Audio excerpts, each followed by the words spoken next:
Hello, welcome back. कैसे हो सभी कोडर्स। आज की वीडियो है हमारी ब्लेड टेम्पलेट के कंपोनेंट्स के ऊपर कि कैसे आप कंपोनेंट्स वगैरह डिफाइन कर सकते हैं, कैसे सब व्यू क्रिएट कर सकते हैं और उनको इंक्लूड कर सकते हैं, उसके बारे में हम बात करेंगे। तो ये वीडियो हो सकता है काफ़ी लंबी हो जाए, तो यहाँ पे जल्दी से इसको स्टार्ट कर लेते हैं। तो हमने पिछले वीडियो में हमारे जो फॉर्म वाली जो चीज़ें थी वो हमने कर ली थी, तो मैं एक बार फॉर्म को यहाँ से हटा देता हूँ और यहाँ पे अभी हमारे पास खाली एक सेक्शन है। तो बेसिकली कंपोनेंट क्या है? कंपोनेंट आपका जो कोड का कॉम्प्लेक्सिटी है उसको कम करने में मदद करता है। और यहाँ पर एक ऐसे समझें कि वो एक छोटे छोटे पार्ट में आपके कोड को डिवाइड करके उनको हम इंक्लूड करते रहते हैं, या एक टैग वगैरह जनरेट कर देता है जिससे कि हम एक कस्टम टैग यूज़ कर सकते हैं, जैसे कि अलर्ट बॉक्स अगर हमें यूज़ करना हो तो इस तरह के हम जो कंपोनेंट्स हैं या जो टैग्स हैं उनको यूज़ कर सकते हैं लारावल के अंदर, जिससे कि आपका कोड जो ज़्यादा बड़ा कोड बन रहा है वो आप छोटे छोटे टुकड़ों में डिवाइड कर सकते हैं। ठीक है, तो यहाँ पे इसी तरीके की चीज़ें हम यहाँ करेंगे। तो यहाँ पर हमारे पास है कंपोनेंट्स। ठीक है, तो कंपोनेंट्स हम डिफाइन कर सकते हैं और ये दो अप्रोचेज है जिसके थ्रू हम इसको कर सकते हैं। एक तो क्लास अप्रोच है, एक आप डायरेक्टली एक कंपोनेंट बना के उसको ऐड कर सकते हैं। ठीक है, और साथ में कुछ एक ऐसी चीज़ है जैसे कि आपको मान लो कोई पूरा नेविगेशन सिस्टम ही इंक्लूड करना है, तो वो एक सब व्यू की तरह हमारा इंक्लूड भी हो सकता है। ठीक है, तो सबसे पहले हम कंपोनेंट्स के बारे में बात करेंगे, कैसे इसको बना सकते हैं और कैसे इसमें डाटा वगैरह हमें पास करना हो तो पास कर सकते हैं। ठीक है, और ये जो वीडियो रहेगी वो आपकी व्यू के जो व्यू जेएस है हमारा जावास्क्रिप्ट का फ्रेमवर्क, उसके अंदर भी आपको काफ़ी हेल्प करेगी, क्योंकि इनके जो अगर मैं वर्किंग स्टाइल जो कहूँ वो लगभग सेम सा है। ठीक है, तो यहाँ पर अगर आपको कुछ भी चीज़ें समझ नहीं आती है तो आप नीचे कमेंट बॉक्स में कमेंट कर सकते हैं। बाकी आप जब भी Vue.js वगैरह पर शिफ्ट होंगे तो ये चीज़ें आपको बिल्कुल आसानी से वहाँ समझ आ जाएगी। ठीक है, तो यहाँ पर टर्मिनल पे जाते हैं। यहाँ पर मैं यहाँ पे लिखता हूँ PHP आर्टिसन, ताकि आपको मैं कमांड दिखा सकूँ। तो यहाँ पर मैं जूम कर लेता हूँ इसको, और यहाँ पे हमें मेक कमांड की ज़रूरत पड़ेगी। हमने मेरे ख्याल से सेकंड या थर्ड थी या फोर्थ जो पार्ट था हमारा, उसके अंदर हम देखा था कि कौन कौन सी कमांड्स हम यूज़ कर सकते हैं। ठीक है, तो यहाँ पर आप देख सकते हैं कि यहाँ पर मेक कंपोनेंट के नाम से एक कमांड है जिसका यूज़ किया जाता है create a new component class. ठीक है, तो इस तरीके से हम कोई भी क्लास बना सकते हैं। तो यहाँ पर हम इसी का यूज़ करेंगे। तो यहाँ पर मैं जूम आउट कर लेता हूँ और यहाँ पर Ctrl+L टू क्लियर करते हैं, और यहाँ पर लिखता हूँ मैं PHP आर्टिसन मेक कंपोनेंट है, कंपोनेंट्स नहीं है, ये बात आपको ध्यान रखनी है। और यहाँ पर उस कंपोनेंट का नाम पास करेंगे। हम पास कर सकते हैं कोई भी, जैसे कि हमें अलर्ट बॉक्स बनाना हो। ठीक है, तो आपको थोड़ी सी आसानी होगी जब भी आप डॉक्यूमेंटेशन चेक करेंगे, तो मेरे ख्याल से वहाँ पर भी अलर्ट वगैरह ही बनाया गया है, तो यहाँ पर हम अलर्ट वगैरह ही बना लेते हैं। ठीक है, तो जब डॉक्यूमेंटेशन चेक करेंगे तो आपको ये चीज़ क्लियर हो जाएगी कैसे कैसे हमने इसको किया है। ठीक है, तो यहाँ पे मैं एंटर प्रेस करूँगा। ओके, मेरी स्पेलिंग गड़बड़ हो गई है, कंपोनेंट, एंड यहाँ से दोबारा से एंटर करूँगा तो मेरा जो कंपोनेंट है वो यहाँ पे बन के तैयार हो गया है। ठीक है, तो अब कंपोनेंट बनने जो हम ये कमांड यूज करेंगे तो हमारे पास दो फोल्डर ऑटोमेटिक क्रिएट हो जाएंगे। एक हमारा क्रिएट होगा ऐप डायरेक्टरी लेवल के ऊपर और दूसरा हमारा होगा रिसोर्सेज के व्यू फोल्डर के अंदर। ठीक है, तो यहाँ से मैं जूम करके आपको दिखा देता हूँ कौन कौन से फोल्डर बने हैं।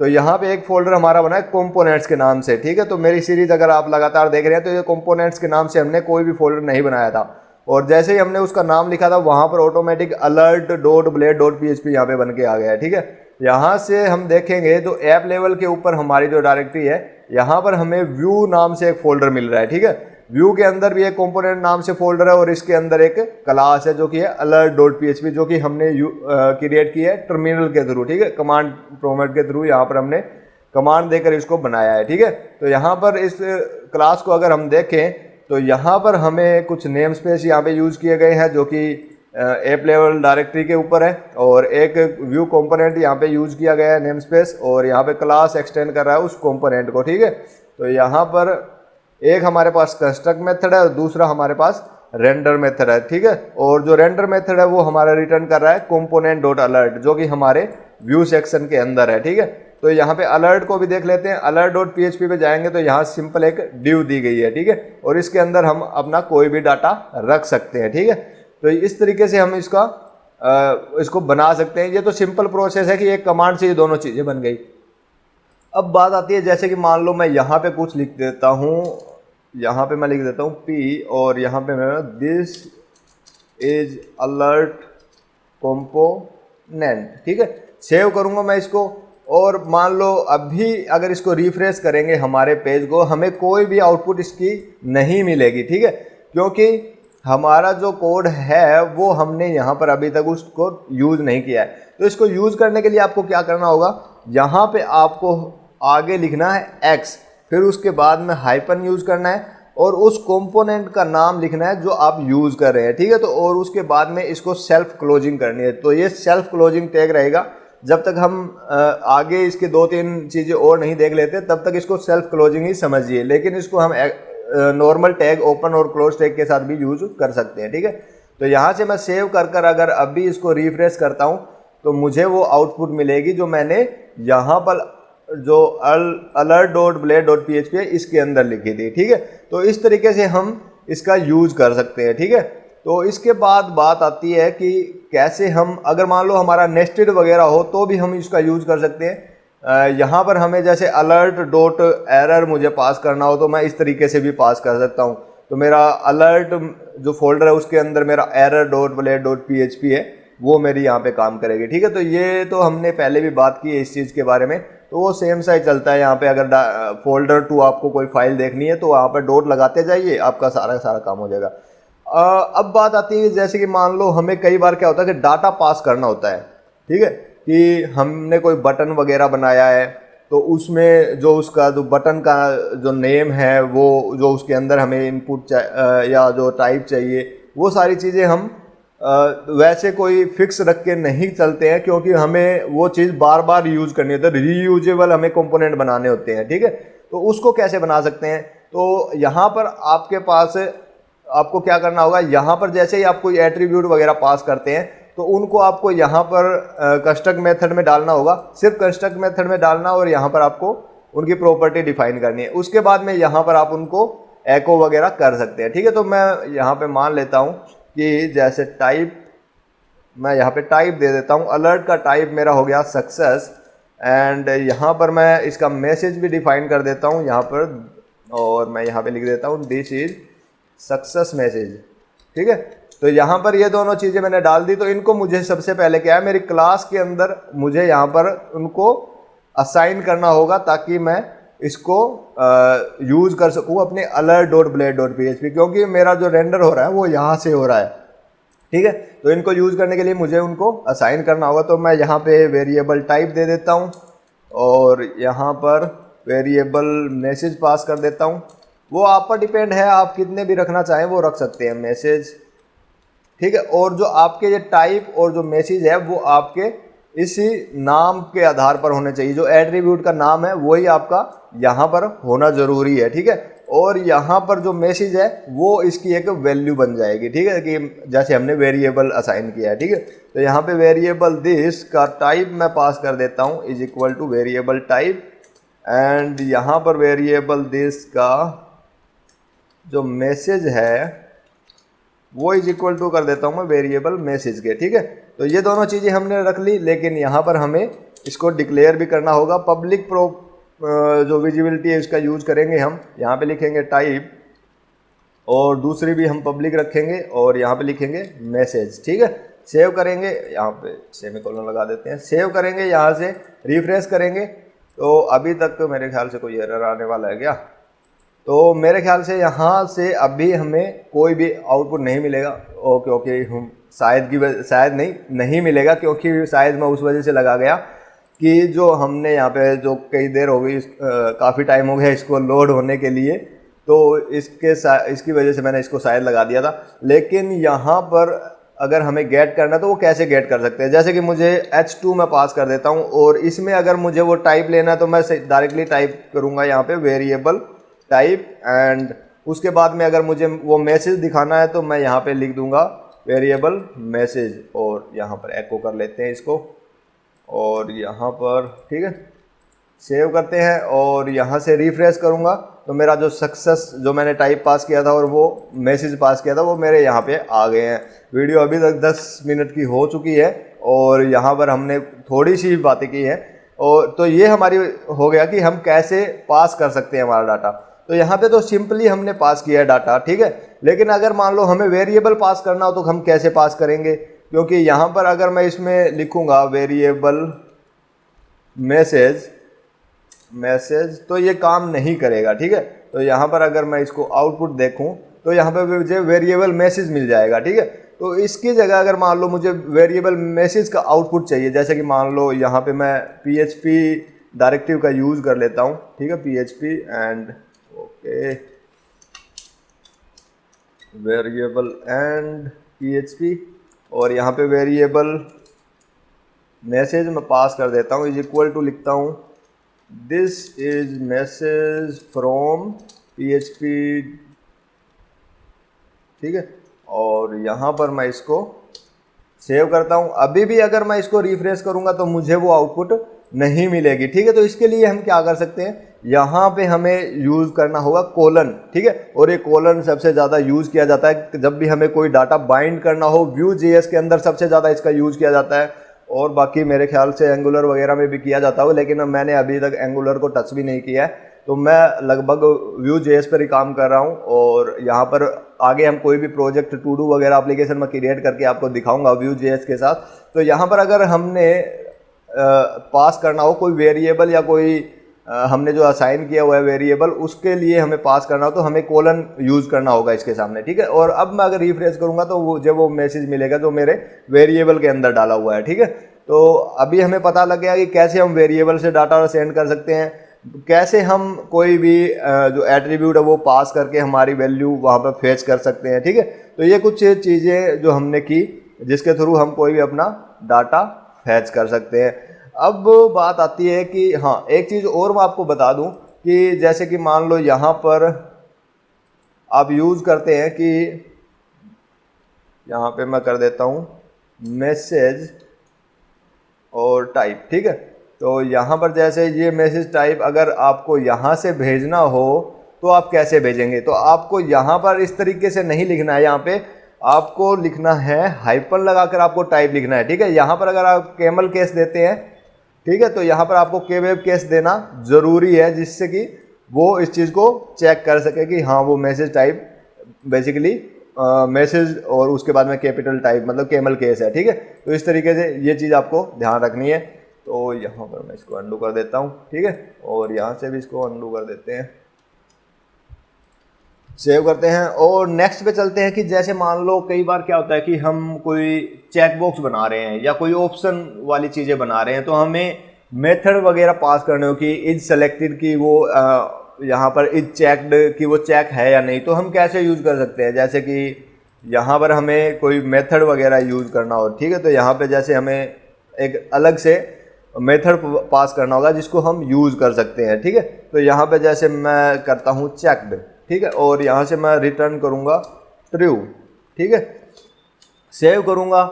इसको क्या है, इसको हम यूज़ कर सकते हैं हमारे अलर्ट के साइड, ठीक है। तो यहाँ पे मैं PHP का जो यहाँ पे ब्लेड का सिंटैक्स है जो इफ़ वाला वो यूज़ करूँगा और यहाँ पे मैं लिखूँगा वेरिएबल चेक्ड, ठीक है, और यहाँ पर इसके साथ मैं ब्रैकेट्स यूज़ करूँगा ताकि ये एक फंक्शन की तरह काम करे, ठीक है।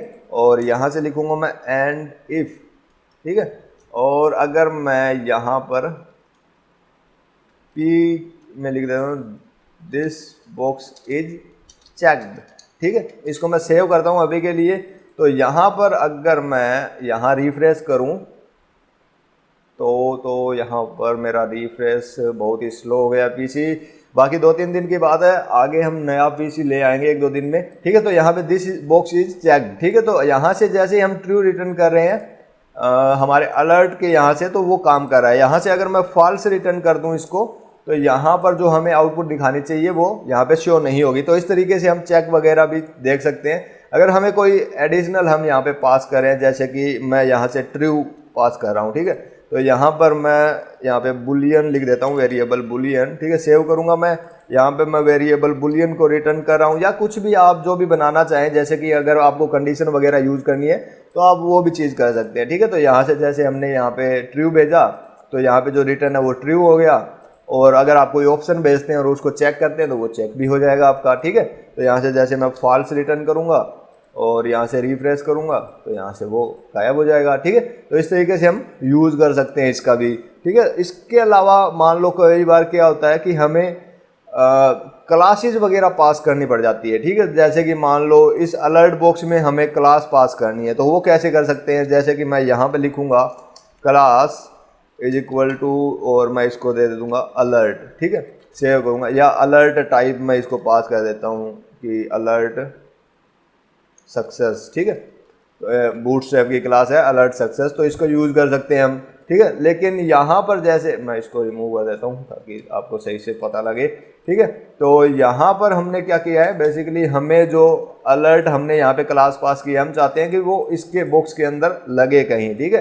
तो यहाँ से सेव करके अगर मैं यहाँ से इसको रिफ्रेश करता हूँ और व्यू सोर्स अगर हम चेक करेंगे तो यहाँ पर हमारे पास वो क्लास अवेलेबल नहीं है, दिस वन, ठीक है। तो यहाँ पर वो क्लास अवेलेबल नहीं है, तो उसके लिए हम क्या कर सकते हैं, यहाँ पे हमारे पास एक जो यहाँ पे जो हम यूज़ कर रहे हैं इसके अंदर हमारे पास रहता है एक एट्रीब्यूट प्रॉपर्टी, ठीक है। एट्रीब्यूट या वेरिएबल कह सकते हैं, एट्रीब्यूट प्रॉपर्टी बार बार ऑप्स के ऊपर काम करके सारा का सारा वही याद रह रहा है। तो यहाँ पे एट्रीब्यूट वेरिएबल का यूज़ अगर हम करेंगे तो जो भी हमने यहाँ पर एक्स्ट्रा एट्रीब्यूट पास किया है वो हमारा यहाँ पे लागू हो जाएगा, ठीक है। तो यहाँ पर जैसे हमने इसमें क्लास पास की है अलर्ट सक्सेस, तो वो हाँ हमारे यहाँ पे चल जाएगी, या मैं इसको अलर्ट कर देता हूँ, ठीक है। सेव, ठीक है, अलर्ट सक्सेस। तो यहाँ से मैं रिफ्रेश करूँगा तो वो मेरी जो क्लास है वो यहाँ पे लग के आ गई है, ठीक है। तो इसके अलावा क्या करते हैं कि जैसे मान लो हमारे पास, इसको मैं कट करता हूँ, इसको मैं कॉपी करता हूँ एक बार के लिए, ठीक है, ताकि आपको सही से समझ आए। और यहाँ पर अलर्ट के अंदर जाकर हम क्या करेंगे कि हमें ये भी चाहिए, अलर्ट तो हमें चाहिए, प्लस हमें क्या चाहिए, हम यहाँ से जो सक्सेस भेज रहे हैं वो भी हमें ऐड करना है। तो हम इसको कैसे ऐड कर सकते हैं, बहुत ही ईजी है, बहुत ईजी है। अगर आप इसको यूज करना चाहते हैं तो यहाँ पर आपको क्या करना है, वेरिएबल एट्रीब्यूट्स, एंड यहाँ पर आपको क्या करना है, मर्ज करना है जो भी आपकी क्लास आप भेज रहे हैं वहाँ से, और प्लस जो यहाँ पे आप यूज़ कर रहे हैं, ठीक है। तो यहाँ पर आपको एरे पास करना होगा और यहाँ पे आपको क्लास देना है, क्लास का नाम जो भी आप ऐड करना चाहें, जैसे कि मैं यहाँ पे अलर्ट ऐड करना चाह रहा था, ठीक है। तो यहाँ पर इस तरीके से आप इसको यूज़ कर सकते हैं, ठीक है। तो यहाँ पर जैसे मैं इसको सेव करके यहाँ से रिफ्रेश करूँगा तो मुझे अलर्ट मेरा एक यहाँ से मिल रहा है, ओके। मैं इसको डिलीट कर देता हूँ एक बार के लिए, ठीक है। तो यहाँ पर डबल आ गया था, तो यहाँ से जो अलर्ट सक्सेस है वो यहाँ पर आकर मर्ज हो जाएगा इस क्लास के साथ, ठीक है। तो यहाँ से अगर मैं रिफ्रेश करूँगा तो वही मुझे आउटपुट मिलेगा, अलर्ट सक्सेस, ठीक है। तो इस तरीके से हम कोई भी एट्रीब्यूट वगैरह पास करते हैं या उनको मर्ज भी कर सकते हैं, ठीक है। तो ये कुछ चीज़ें थी जो कि हमने सिंपल इसके अंदर देखी। एक चीज़ और रहती है, जैसे कि मान लो अभी क्या है कि हमने ये तो सिंपल एक पास कर दिया, कई बार हमें कुछ और भी डाटा उसके साथ इंक्लूड करना पड़ता है, तो वो कैसे कर सकते हैं, उसके लिए एक चीज़ है स्लॉट के नाम से। स्लॉट यहाँ पे पास किया गया है, और स्लॉट आपके Vue.js में भी बहुत काफ़ी यूज होता है, ठीक है। तो यहाँ पर जैसे मैं इसको ओपन एंड क्लोज के अंदर यूज़ कर रहा हूँ, और मैं यहाँ पे लिखूँगा दिस मैसेज फ्रॉम index.blade.php, ठीक है। तो इस तरीके से अगर हम यहाँ पे पास करते हैं और मैं इसको रिफ्रेश करता हूँ तो मुझे वो आउटपुट यहाँ पे नहीं मिल रही है, ठीक है। तो इसको कैसे हम गेट कर सकते हैं, बहुत ही सिंपल है। यहाँ पर जैसे कि मान लो मैं सिर्फ एको करूँगा वेरिएबल स्लॉट को, ठीक है, बस और कुछ करने की ज़रूरत नहीं है। बस इतना ही लिखने के बाद में आपका जो मैसेज वहाँ पे आप पास करते हैं, कोई भी आपका जो HTML स्ट्रक्चर है आप वहाँ पास करेंगे, वो यहाँ पे आउटपुट आपको मिल जाएगी उस चीज़ की, ठीक है। तो इस तरीके से हम स्लॉट वगैरह का भी यूज़ कर सकते हैं, बहुत ही ईजी है, ज़्यादा आपको माथापच्ची करने की ज़रूरत नहीं है इन चीज़ों में। तो इस तरीके से हम इसका स्लॉट वगैरह का यूज़ कर सकते हैं, ठीक है। एक चीज़ और आती है कि कई बार क्या होता है कि हमें इतना तामझाम लिखने की ज़रूरत नहीं होती है, ठीक है। हमें कुछ एक चीज़ें बनानी होती है जिसको कि हम यूज़ कर सकें, ठीक है। जैसे कि उसके लिए हम क्या यूज़ कर सकते हैं, हम यूज़ कर सकते हैं इनलाइन प्रॉपर्टीज, ठीक है। तो यहाँ पर जैसे कि इनलाइन का मैं एक एग्जांपल दे देता हूँ आपको, यहाँ से मैं हटाता हूँ इसको, ठीक है, और यहाँ से क्या करते हैं, इस व्यू को मैं हटा देता हूँ, ठीक है। तो यहाँ पर हमें क्या है, इस अलर्ट को भी मैं अलर्ट को पड़ा रहने देते हैं, कोई दिक्कत नहीं है। तो यहाँ से इन सभी को एक बार डिलीट कर देते हैं, ठीक है। तो यहाँ पे हमें सिर्फ इस अलर्ट बॉक्स में क्या है, आउटपुट चाहिए। हम कंपोनेंट्स के साथ यहाँ पे कोई भी इंटरफेस या कुछ भी हम डाटा शेयर नहीं कर रहे हैं, ठीक है। तो यहाँ पर हम क्या कर सकते हैं, यहाँ से हम डायरेक्ट रिटर्न कर सकते हैं। यहाँ पे हम यूज करेंगे हेयर डॉक्स का। अगर आपको उसके बारे में नहीं पता है तो ये आप स्ट्रिंग सेक्शन में देख सकते हैं, वहाँ पर आपको ये मिल जाएगा। बाकी बहुत इजी है, शायद मैं PHP के जो इंटरमीडिएट वाला सेक्शन जो प्लेलिस्ट बनाऊं तो उसके अंदर मैं आपको इस चीज़ के बारे में बता दूंगा। तो यहाँ पे आपको यूज़ करना है एंगल ब्रैकेट, और उसके बाद में आपको वो वैल्यू पास करनी है जो कि आप यहाँ पर इसके बीच में रखना चाहते हैं, ठीक है। तो यहाँ पर मैं आपको दिखा देता हूँ कि जेड, ठीक है। तो यहाँ पर अगर आप कोई भी वैल्यू पास करते हैं तो वो आपकी हेयर डॉक्स के अंदर आती है, ठीक है। div class is equal to alert and alert success, और यहाँ पर मैं क्लोज कर दूंगा इस div को, एंड यहाँ से हम क्या करेंगे, यहाँ पे हम डायरेक्टली उस स्लॉट को एको कर लेते हैं, ठीक है। तो यहाँ पे कितना इजी है, ठीक है, बिल्कुल इजी है इसको यूज करना, ठीक है। तो यहाँ पर जैसे कि हमने एंगल ब्रैकेट लिखा, उसके बाद में ब्लेड लिखा, और यहाँ पर हमने आउटपुट जो लास्ट है वो भी ब्लेड लिख दिया, ठीक है। ये ब्लेड कोई ज़रूरी नहीं है, आप यहाँ पे कुछ भी लिख सकते हैं। द टेस्ट कोडर मैं लिख देता हूँ, ठीक है। और यहाँ पे बस आपको एंड में भी वही चीज़ लिखनी है, बस ये बात आपको ध्यान रखनी है, ठीक है। तो यहाँ से अगर मैं सेव करके यहाँ पर रिफ्रेश करता हूँ तो मुझे वो मैसेज यहाँ पे मिल रहा है, ठीक है। मैं थोड़ा सा एडिट करके आपको दिखा देता हूँ। This is message from and by the test coder, ठीक है। सेव करते हैं, ओके, यहाँ पर सेव करते हैं और रिफ्रेश करेंगे, ठीक है। तो ये हमारी आउटपुट है। अगर हमें कोई इनलाइन कंपोनेंट व्यू जनरेट करना हो जो कि बहुत ही छोटा हो, इसलिए हम ज़्यादा उसमें ये चीज़ें ना ऐड करना चाहें, जैसे कि कंपोनेंट में जाके फाइल बनानी और बहुत लंबा ताम झाम ना करना हो, तो हम इनलाइन भी पास कर सकते हैं, ठीक है। तो आपको थोड़ी सी हेयर डॉक्स के बारे में जानकारी होनी चाहिए। बाकी आप इस चीज़ को बना सकते हैं, कोई दिक्कत नहीं है। अगर आप डायरेक्ट पास करना चाहें तो डायरेक्ट भी कर सकते हैं, आपको रिटर्न करना है, मेन सी बात ये है, ठीक है। तो हेयर डॉक्स काफ़ी यूज़फुल होते हैं जब हमें HTML वगैरह डाटा रिटर्न करना हो और हम नहीं चाहते कि जो हमारा हेडर वगैरह ऑलरेडी सेंड हो चुका हो। कई बार वर्डप्रेस में ये दिक्कत आती है, ठीक है। तो यहाँ पर भी कई बार ये दिक्कत आती है। तो अगर आपको उस तरह की चीज़ें नहीं चाहिए तो आप हेयर डॉक्स का यूज़ कर सकते हैं, ठीक है। तो यहाँ पर ये सारी चीज़ें हो गई हैं। बाकी अब बात आती है सब व्यू, अगर मान लो हमें इंक्लूड करना हो तो कैसे कर सकते हैं, ठीक है। तो इनको क्लोज कर देते हैं, अभी इसका कोई काम नहीं है, ठीक है। तो यहाँ से मैं एक बार इसको डिलीट कर देता हूँ, ठीक है।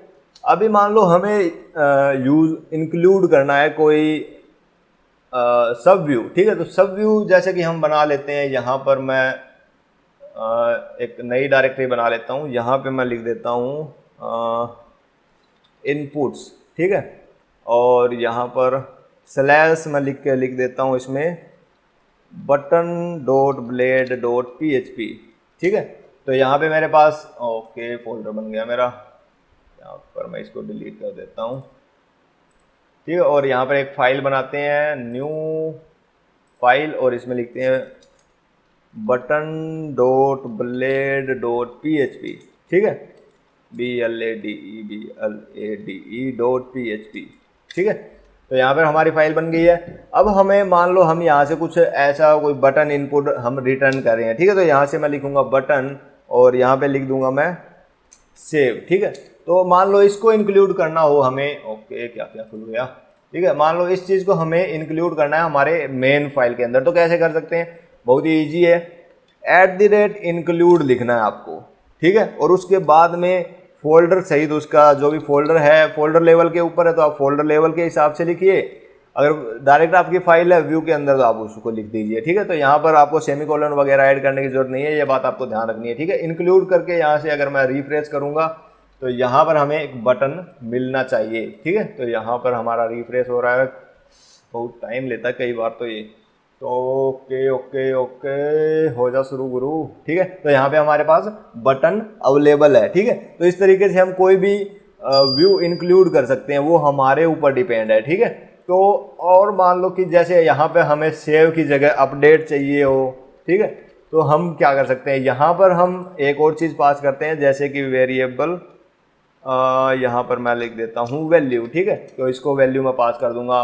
तो यहाँ पर हम क्या करते हैं कि जैसे हमें कोई एक्स्ट्रा डाटा पास करना हो तो हम यहाँ पे एरे पास करेंगे विद उसके जो भी हम यहाँ पे यूज़ कर रहे हैं। तो यहाँ पे वैल्यू है, तो वैल्यू में मैं लिख दूंगा यहाँ पे वैल्यू कोमा, सॉरी कोमा नहीं, यहाँ पे हमारा लगेगा एरो, एंड यहाँ पे हम लिख देंगे अपडेट कर देता हूँ मैं, ठीक है। तो यहाँ पर हमने वैल्यू को एको किया है और वैल्यू हम यहाँ से सेंड कर रहे हैं। मैं सेव करके अगर इसको रिफ्रेश करूँगा तो मुझे अपडेट की वैल्यू सेव की जगह यहाँ पे अपडेट मिलेगा, ठीक है। यहाँ पे हम कोई भी वेरिएबल वगैरह भी पास कर सकते हैं, ठीक है। तो बहुत ईजी होता है। मान लो अगर आपने कोई लिस्ट वगैरह आप बना रहे हो, ठीक है, उस लिस्ट के थ्रू आप कोई डाटा यहाँ पे एको करवाना चाहते हो तो आप उस लिस्ट को पास करके पूरी लिस्ट यहाँ पे जनरेट कर सकते हैं। और यहाँ पर @for each वगैरह जो कॉम्प्लेक्स आपका डाटा होगा वो आपका सारा काम यही हो जाएगा। और index.php जब आप देखोगे तो वो बिल्कुल क्लीन होगी, ठीक है। तो सबसे बड़ा फ़ायदा है ये, ठीक है। तो यहाँ पर और भी कई हैं जो जिसका यूज़ आप करके देख सकते हैं, जैसे वो ज़्यादातर मेरे ख्याल से इतने यूज़ नहीं होते हैं। तो यहाँ पे इंक्लूड इफ़, अगर वो अवेलेबल है तो उसको इंक्लूड कर दो, नहीं तो कोई ज़रूरत नहीं है, ठीक है। और यहाँ पर एक और भी है, जैसे कि इंक्लूड वैन, ठीक है।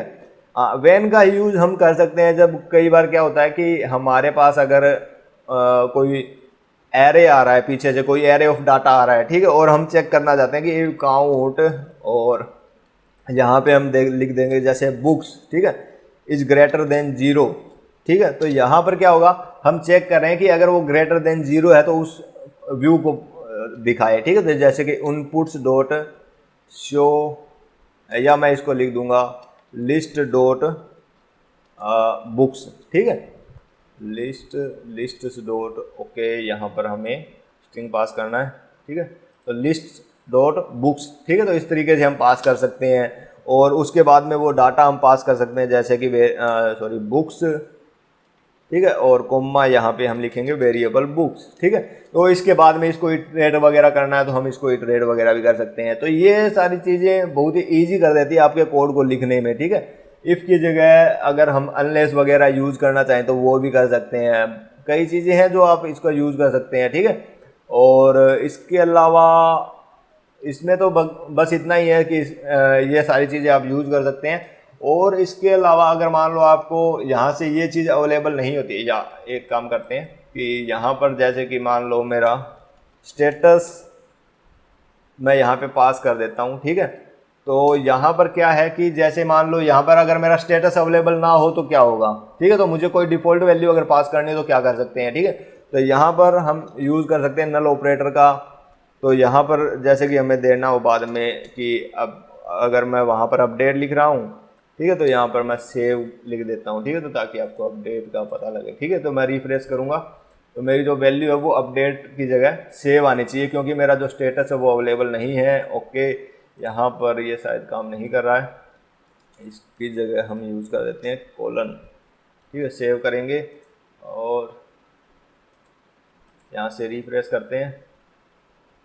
ओके, स्टेटस वेरिएबल हमने डिफ़ाइन नहीं किया था, तो यहाँ पर हाँ स्टेटस वेरिएबल हमने डिफ़ाइन नहीं किया, तो यहाँ पे @php के अंदर यहाँ पर इसको यूज़ कर लेते हैं Ctrl+Z। और वीडियो काफ़ी लंबी हो गई है। And php and variable status is equal to update, ठीक है, अपडेट। और यहाँ से सेव करेंगे इसको और यहाँ से रिफ्रेश करेंगे तो हमारा जो अपडेट है वो यहाँ पे शो हो रहा है, ठीक है। लेकिन अगर मैं इसको खाली रख दूँ और सेव करूँ और यहाँ से रिफ्रेश करूँ तो मेरा सेव शो करेगा, ठीक है। तो यहाँ पर इस तरीके से हम इसका यूज़ कर सकते हैं, ठीक है। तो बहुत सी ऐसी चीज़ें हैं जो कि आपकी मेन यहाँ पर क्या नाम अपने PHP से आ रही है, जैसे कि ये ऑपरेटर्स हो गए, ठीक है। तो ये सारी PHP 7 की कई सिंटेक्स हैं जो कि शायद मैं अगर प्लेलिस्ट वगैरह बनाऊं, क्योंकि अभी थोड़ा सा टाइम की दिक्कत है, प्रोजेक्ट ज़्यादा है, यहाँ पे वीडियो मैं सिर्फ लारावल की बना पा रहा हूँ। तो जैसे टाइम मिलता है मैं आपके लिए PHP 7 की प्लेलिस्ट ज़रूर बनाऊंगा, जिसमें कि मैं इंटरमीडिएट जिसने PHP के जो नॉर्मल चीज़ें कर रखी हैं उनके लिए वो प्लेलिस्ट होगी, जिससे कि आप अपने आप को थोड़ा और इम्प्रूव कर सके। ठीक है, तो ये वीडियो थी हमारी कंपोनेंट्स के बारे में जो कि ब्लेड टेम्पलेट के अंदर आपको मिलते हैं, और इससे आपका कोड काफ़ी ईजी हो जाता है, ईजी टू रीड हो जाता है। तो वीडियो काफ़ी लंबी हो गई है, तो आज की वीडियो में बस इतना ही। कोडिंग करते रहिए, मज़े में रहिए, तब तक के लिए बाय बाय।